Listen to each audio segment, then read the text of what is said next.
স্বামী মদ খায়, গেঁজা খায়, বিড়ি খায়, অন্য মেয়ের সঙ্গে সম্পর্ক করে, এই অজুহাতে অনেক স্ত্রীকেই দেখেছি স্বামীকে ছেড়ে বাপের বাড়ি চলে যেতে বা স্বামীর সঙ্গে সম্পর্ক চুকিয়ে দিতে, ডিভোর্স দিয়ে দিতে।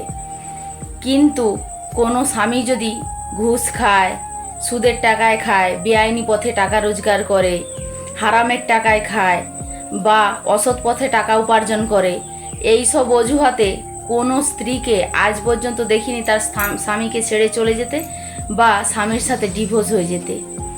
কিছু মানুষের মনুষ্যত্ব টাকার কাছে বিক্রি হয়ে যায়, তাই না বন্ধু?